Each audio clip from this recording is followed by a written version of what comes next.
Welcome everyone to today's webinar on preparing for adulthood, a roadmap for the future. My name is Courtney Kerfoot from the Division of Specialized Care for Children, or DSCC for short.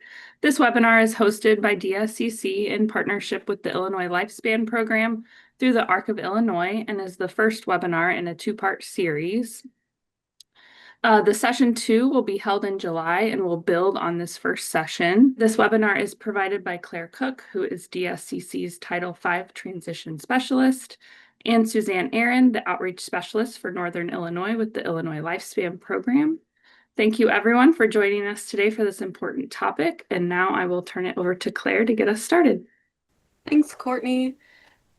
I'm Claire Cook. The Division of Specialized Care for Children, or DSCC, as Courtney said, provides free care coordination for families of children and youth with special health care needs in Illinois. We build partnerships and develop best practices for youth with special health care needs and their families.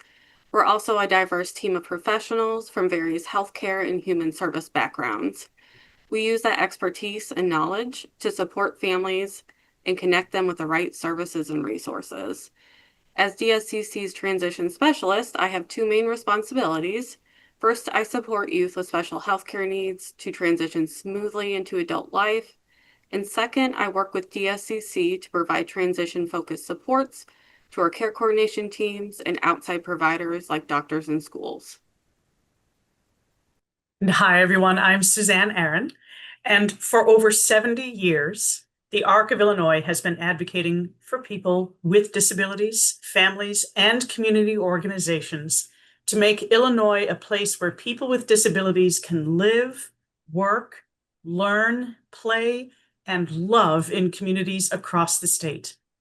We believe people with disabilities should be full participants in community life, and we offer families and individuals the information, resources, family support, and training needed to reach their goals. The Illinois Lifespan Program has been in existence since 2001, providing information and resources on advocacy, supports, and services to individuals with intellectual and developmental disabilities of all ages, their family members, and others statewide. There are several programs underneath the umbrella of the ARC of Illinois. The Illinois Lifespan team staffs the ARC of Illinois' helpline. We provide outreach in person and virtually to schools and agencies, educating about benefits, programs, how to navigate the complex systems people with disabilities face, and how the ARC of Illinois helps. Many of the questions we receive are related to the transition to adulthood. So think of ILS as your family practitioner. We can answer most questions, but if we can't, we have specialized programs within the ARC of Illinois that can, or we can refer you to the agency or program that can. And by the way, the CRSAD, if you're wondering what that is behind my name, it indicates the additional credential of Community Resource Specialist for Aging and Disability.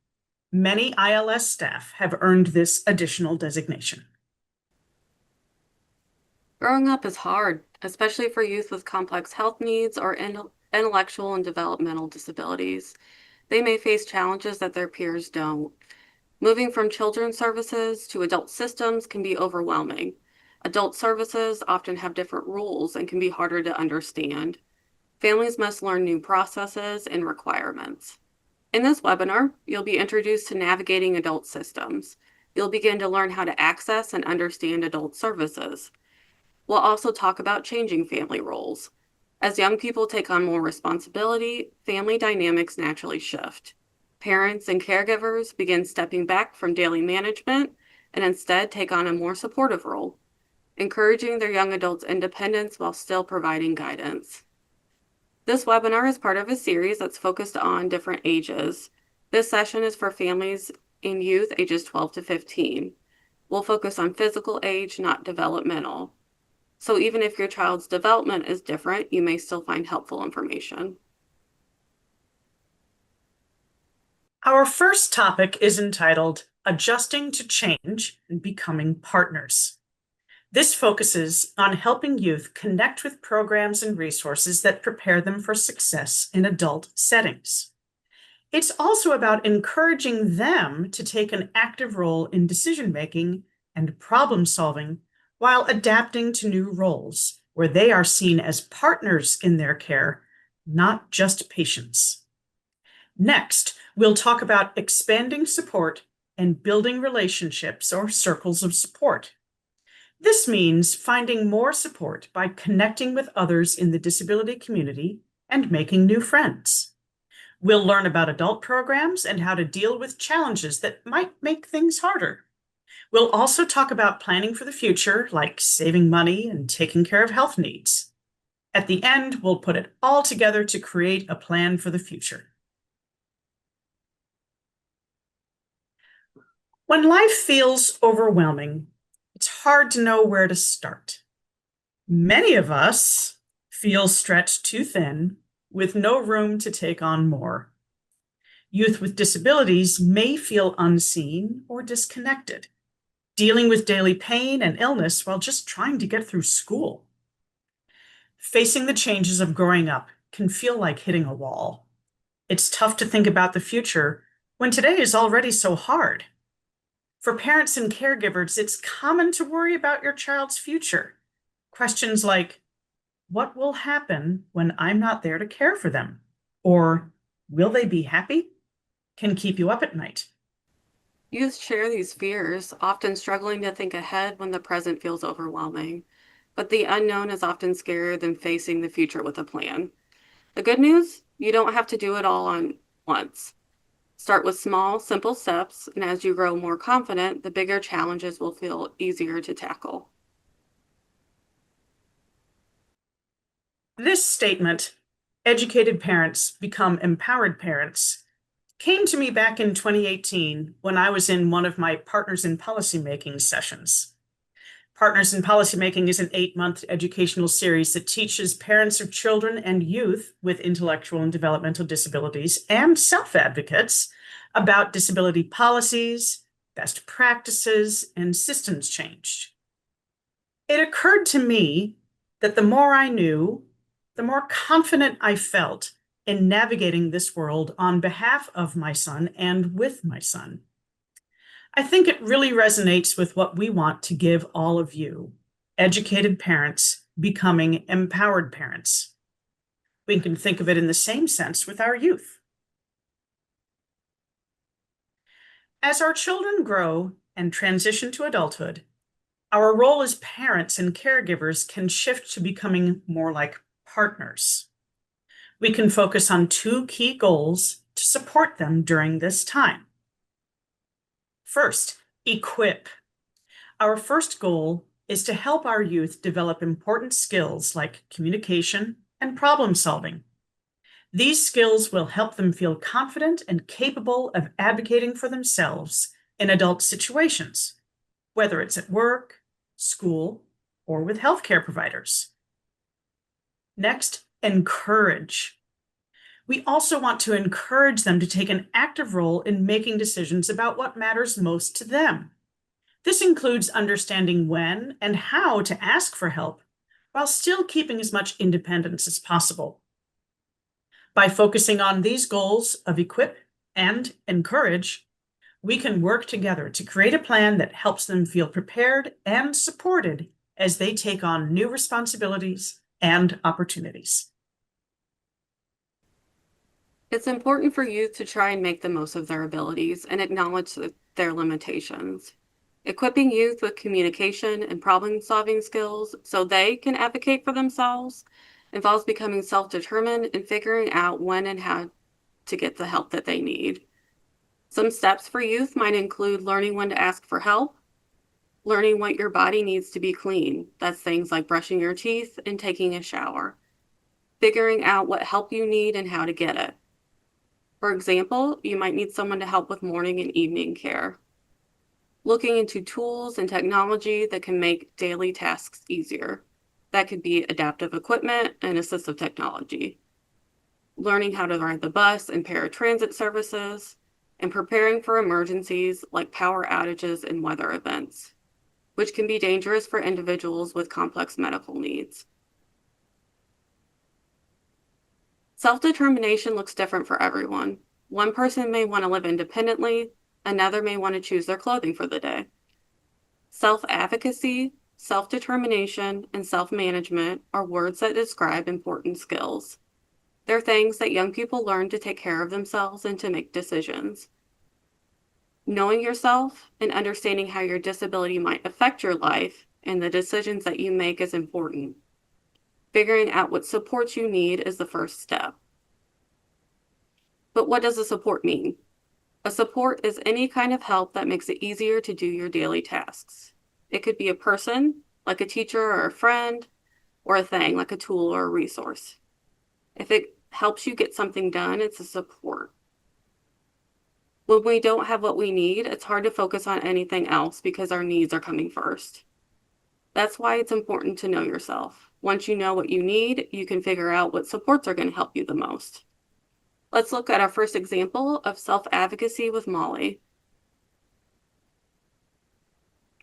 Molly is 13 years old and she lives in Kankakee, Illinois. She's in junior high and she loves to spend time with her friends and to draw. When Molly was a toddler, she was diagnosed with subglottic stenosis, which led to her getting a tracheostomy. This makes it hard for her to talk, so she uses assistive technology to communicate. She also has a classroom aide who helps her at school. Sometimes when Molly meets new people, they talk to her aide instead of talking to her. She noticed this and she wants to change it. So after talking to her parents, she came up with a great plan using communication cards. Her cards explain how she uses assistive technology to speak, and they remind people to please talk to her directly. This helps Molly speak up for herself, and it teaches others the best way to communicate with her. As kids get older, it can be hard to let go. You've been the ones keeping track of their doctor's appointments, medications, making sure they're eating the right food. You worry, what if they make a mistake or they choose something that's going to hurt them? These are all real concerns that many parents and caregivers have. Right now, kids are testing their boundaries and they're taking more risks. What we want is to give them the tools that they need to practice making decisions, but we're still there to support them. Encouraging our kids to be part of their health care and their life decisions doesn't mean we're letting them go without help. It's about using the skills that we already have and giving them the chance to make mistakes and learn from them. You can look over the Know Your Rights fact sheet with your young person to help them understand their healthcare rights and consent. Imagine you're in charge of creating your very own board of directors, just like a team of experts who help guide big companies. But instead of helping a business, this board is all about helping you. These are the people you trust and who can help you make important decisions, cheer you on, and guide you when you need advice. Your board can include people from all kinds of backgrounds. Maybe a doctor who knows a lot about health, a physical therapist who can keep you moving, someone in business who's great at planning, or even a faith leader who gives you encouragement. Each person brings something special to your circle, and that's what makes it so powerful. This is called building your social capital. It's like creating a treasure chest of support by connecting with others in your community. Social capital doesn't always come from people you pay, like teachers, therapists, or doctors during an appointment. It's about building real relationships with people who care about you and want to see you succeed. Having a strong circle of support can make a big difference in your life. It can bring you happiness and confidence, knowing there are people you can count on. So start thinking about who you'd want on your board of directors. Who inspires you? Who gives you good advice? Who has skills or ideas you admire? So when we start thinking about building our community, it is helpful to begin by asking yourself a few questions. This can help us prioritize the activities we want to be involved in. The questions are going to be similar for youth and parents or caregivers. First question, What is my goal? Think about what you love to do. For example, maybe you really like drawing and making art. Your goal might be to get better at drawing and make new friends, but you don't have a lot of free time. Number 2 and number 3 are about figuring out what's stopping you from reaching that goal, that number 1, and then thinking of ways to fix it. If you're going to join the art class, what could be a reason you can't go? Maybe the class is at 6 o'clock on Thursdays, but your mom works until 7. Or maybe the building isn't easy to get into with your wheelchair. How could we solve these problems? You could ask if there's another time the class could meet, or another class session, or see if you can have a ride from someone else, like a friend or a relative. If the building isn't easy to get into with a wheelchair, you could check to see if there's another building that's wheelchair accessible that offers the class, or ask the class organizers if they could make the space easier to get into. You could also ask if the class could be moved to a place that's more accessible. And there you have it. You've got some ideas to solve your first problem. Some other options to consider when building your community could be connecting with your local Center for Independent Living, or CIL. Here's what to know. CILs are run by people with disabilities and focus on helping everyone have equal opportunities. They can teach you skills for living on your own, offer peer support and counseling, help with the transition to adulthood, and provide advocacy and disability awareness.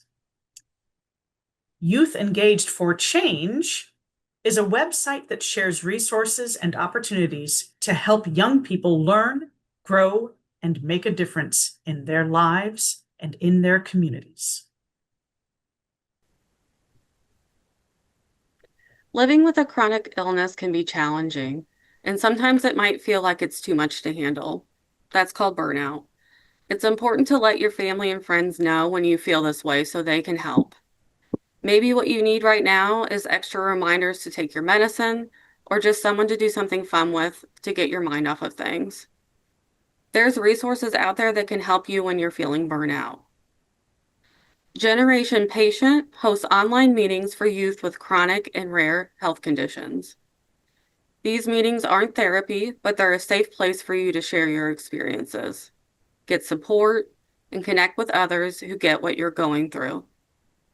They have 3 types of meetings you can join virtually. Those are for anyone with a chronic or rare condition, young adults with irritable bowel disease, and the Higher Education Student Support Network for college students.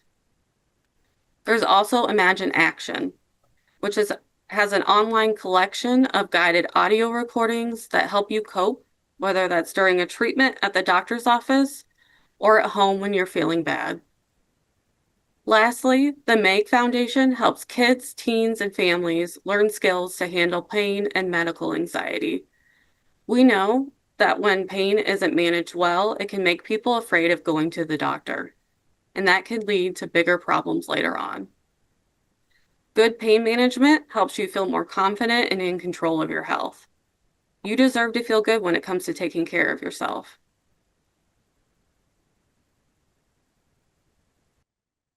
For our parents and caregivers, if you are dealing with feelings of guilt, helplessness, isolation, or a sense of paralysis about the future, these also can be indications that you're burnt out. This is not unusual, and you are not alone. Becoming a caregiver and learning to advocate doesn't happen overnight. In a perfect world, we wouldn't have to fight for our needs. But in reality, caring for a child with medical needs also means speaking up for them and ourselves. Every caregiver's journey looks different. How much we can focus on advocacy depends on our life stage, needs, time, and resources. As life changes, so does our ability to take on this role, sometimes shifting quickly. Erica Stearns and Alyssa Newtile of Caffeinated Caregivers created a framework mapping this ability to handle things over time. You can think of it in terms of your energy and ability to deal with things going up and down. To help explain this journey, they created the Caregiver Continuum. It's a way to show the different stages of caregiving, from the first diagnosis to becoming a strong advocate. The survival and adjustment stage of the caregiver continuum is marked by crisis management, emotional overload, and the urgent need to navigate complex medical care, insurance, and healthcare interactions while ensuring the child's survival. In the management and stabilization stage, caregivers start to settle into routines, balance medical needs with daily life, and plan for the future while still working closely with doctors and handling medical care. In the self-advocacy and resilience stage, caregivers learn to take care of themselves too, set boundaries, and find support so they can stay strong while caring for their child. In the community engagement stage, caregivers connect with others, share resources, and support other families while working with doctors and advocacy groups to raise awareness about caregiving. And in the systemic advocacy and leadership stage, caregivers become leaders, using their experiences to push for better policies, healthcare, and support for families like theirs. Over the next few slides, we'll be introducing how to navigate adult systems and, as a result, make choices that are informed and right for you. Any introduction to this area involves learning about the existing adult systems and addressing the barriers to independence in these systems, which could be things like transportation or access to technology. And lastly, we'll talk about collaborating with schools, healthcare providers, and others to ensure a successful transition into adult services and life.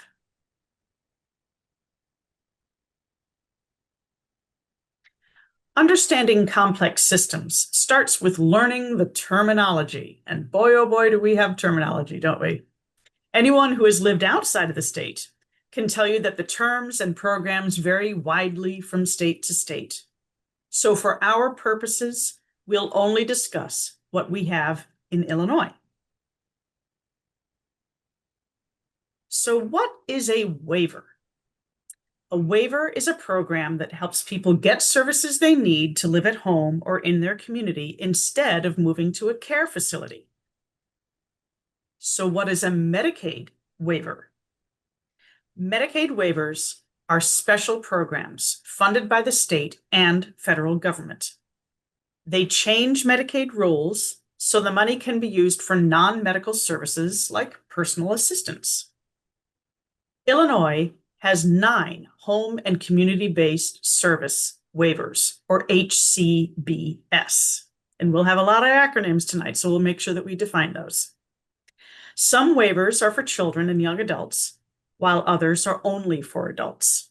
There are 3 waivers specifically for young people with disabilities.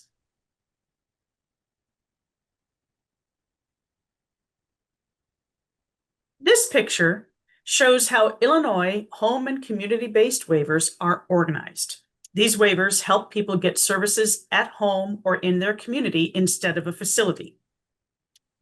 The Illinois Department of Healthcare and Family Services, or HFS, the dotted circle right in the middle, is the main agency in charge of all waivers. Under HFS, 3 divisions manage their own specific waivers.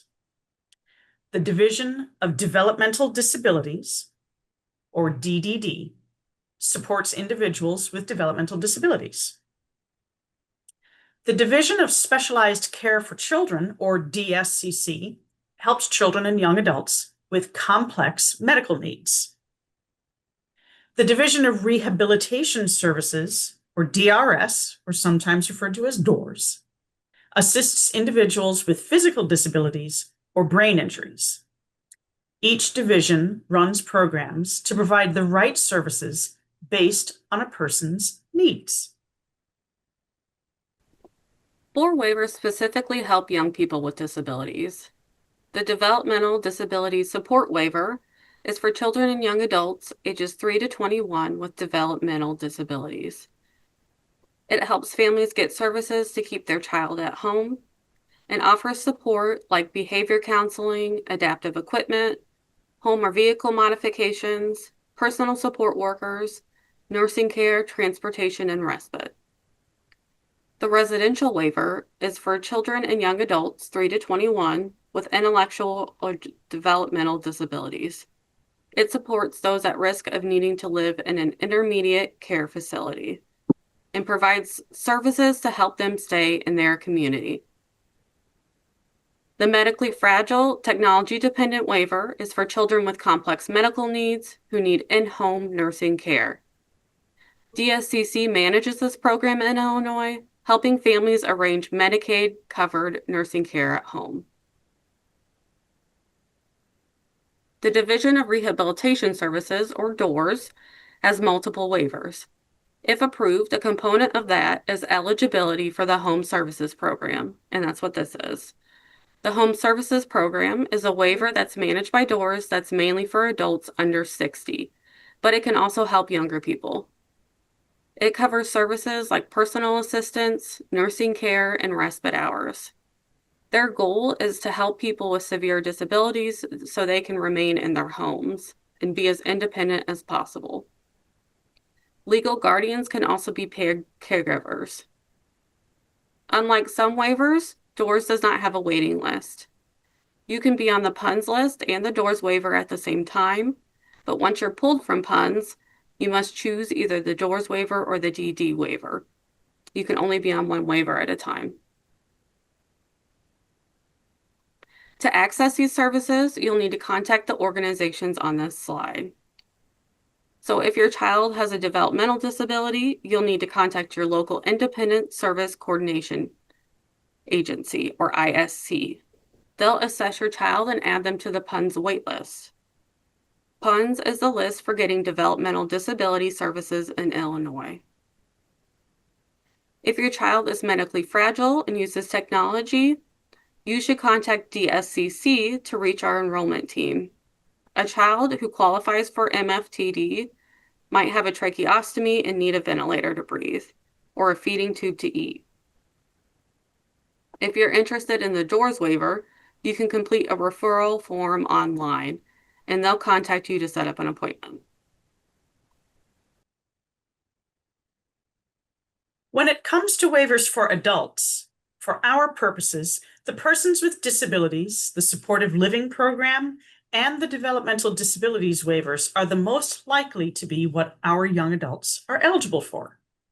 All waivers offer similar services, but are dependent on the diagnosis of the individual needing services. The Division of Rehabilitation Services Persons with Disabilities waiver is for individuals with a disability who are under the age of 60 at the time of application and at risk of placement in a nursing facility. This is the same as we already noted in the youth section. This is good to keep in mind when you're on the PUNS list because unlike the DD waiver, DRS does not have a waiting list and services can start much sooner. Once you are pulled from the PUNS list, you will need to choose between the two. This waiver offers services similar to the DD waivers for children with things like home health aid, adult daycare, homemaker services, specialized medical equipment, environmental adaptations, respite, personal emergency response system, therapies, and nursing. The Supportive Living Program is for individuals aged 22 to 64 who have a physical disability or those aged 65 or over who are in need of nursing facility level of care and want to continue to live independently. It offers apartment-style housing with a menu of services that help them live independently from a nursing facility. To meet requirements, they must also have an income equal to or no greater than the current maximum allowable by Supplemental Security Income, or SSI. For individuals with developmental disabilities, we have the Adults with Developmental Disabilities HCBS, or Home and Community-Based Services waiver. This is for ages 18 and older and who are at risk of living in an ICFDD, or intermediate care facility for people with intellectual and developmental disabilities. The person must have Medicaid or be in the Health Benefits for Workers with Disabilities, or HBWD, again with the acronyms, program. The individual cannot need 24-hour nursing care. This waiver provides services based on the person's needs and choices. To qualify, individuals are chosen from the PUNS waitlist. And to define, PUNS is the waitlist for people in Illinois seeking services from the Division of Developmental Disabilities, or DDD.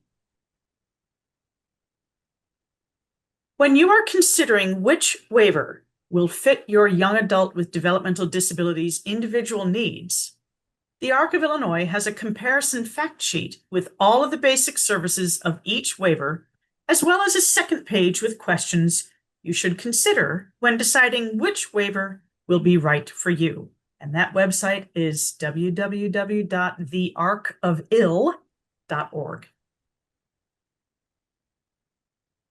This is the second page of that flyer with those questions to consider.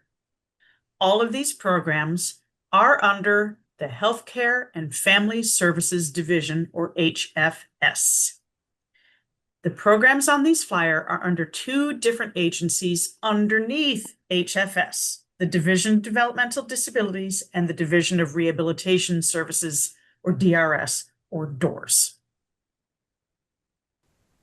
Next, we'll talk shortly about resources related to health insurance and benefits.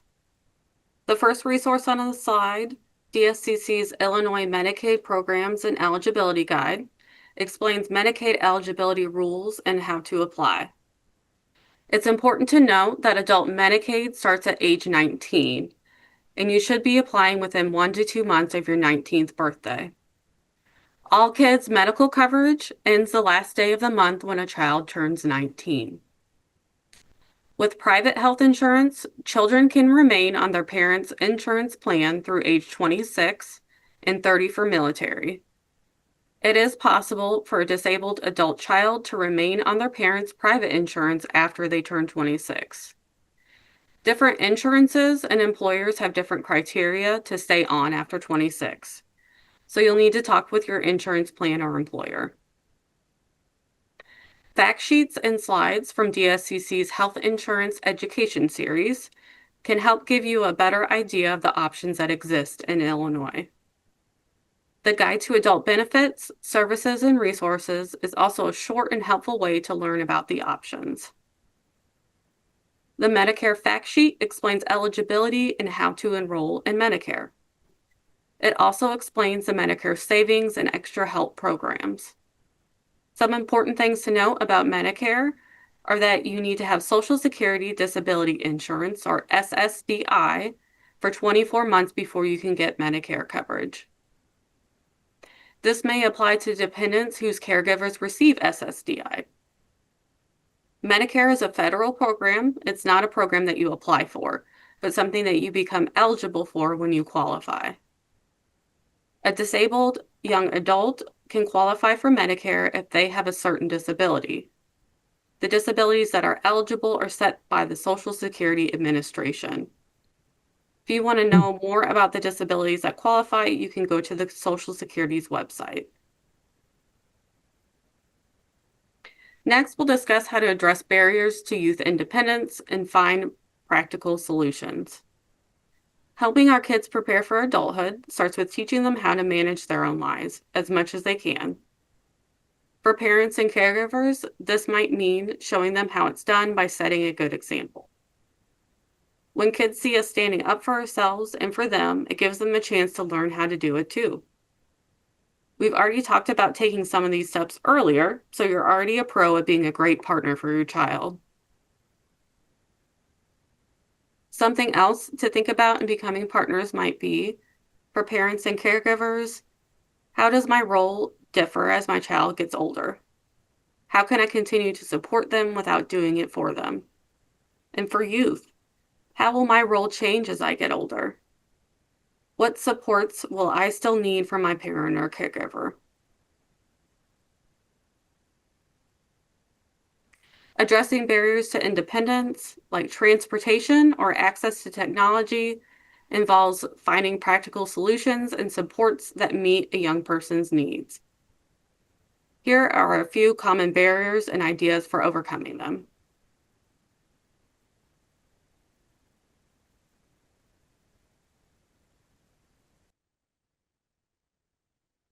Sometimes it can feel like you are the first family ever to navigate this transition to adulthood. You do not have to do this alone. If your child is on a track to graduate with their high school diploma after their senior year, you can connect with their teachers and special education professionals about their recommendations.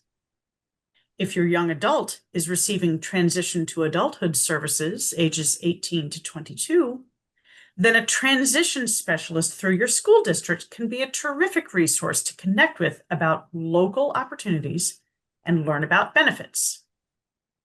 Typically, there are advocacy organizations for many specific diagnoses that provide information via websites on the transition to adulthood. And don't forget about the resources you have from DSCC and the ARC of Illinois. Some families might feel that planning is not available to them because they don't have any money to leave to an adult son or daughter with IDD or can't afford a lawyer or an estate planner. This is not true. While every family's situation is different, there are steps that can be taken to start these future plans. Start educating yourself about these topics. Webinars are typically free and are provided by legal and financial planning professionals to help parents of children with disabilities start learning about the different types of special needs trusts and how to fund them. There are different ways to do that.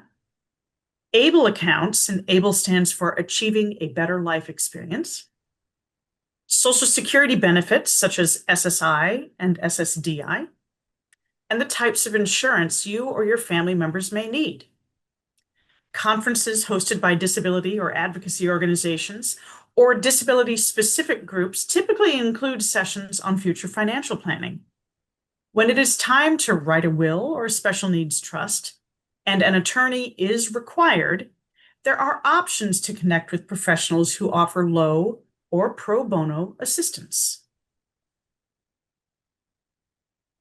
The ARC's Center for Future Planning, and that's the ARC of the US, Center for Future Planning, Build Your Plan tool, helps people with IDD plan for their future based on their interests, preferences, and skills. It covers important topics like writing down their goals, choosing where to live and how much support they need, managing money, finding a job, making life decisions, and building friendships and relationships. Charting the life course helps you plan for yourself, your family, or your work. Its tools guide you in setting goals, solving problems, and finding support.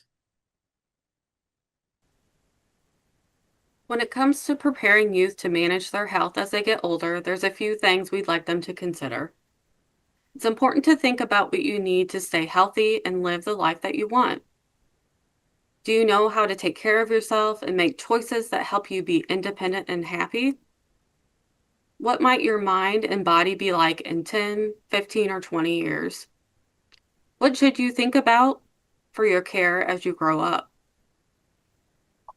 Our last example of navigating managing his own health is Mateo. He's an 11-year-old from Anna, Illinois. He loves riding his bike and helping Dad fix cars. Mateo has type 1 diabetes and takes insulin to help regulate his blood sugar. He wants to learn more about taking care of himself as he gets older. His dad works with him to write down the things he does daily to make sure his blood sugar is okay. Mateo and his dad come up with a plan to check his blood sugar before breakfast, lunch, and dinner. Dad teaches him how to take and read his blood sugar. He puts Mateo in charge of doing this and then reporting the results to Dad. Dad will be in charge of getting the insulin ready if his blood sugar is too high. But as Mateo gets older and more confident, Dad will teach him how to inject himself and eventually how much insulin he needs, depending on where his blood sugar level is. Mateo will learn about the food and drinks he can use to help raise his blood sugar, as well as what diet will help him maintain a good blood sugar throughout the day. Planning ahead and practicing these skills can help youth feel more confident about their future. We covered a ton today, and we don't expect you to remember every detail. Our main goals were to help you begin to understand how to navigate adult systems and explore the changing roles of youth, parents, and caregivers. We started with adjusting to change. Remember how we said you don't have to see the whole staircase to take the first step? Well, just by listening, you've already taken that step. You learned about building strong youth caregiver partnerships, helping youth develop problem-solving skills, and the story of Molly, which showed why speaking up for yourself is so important. We also talked about support circles and how to create your own board of directors.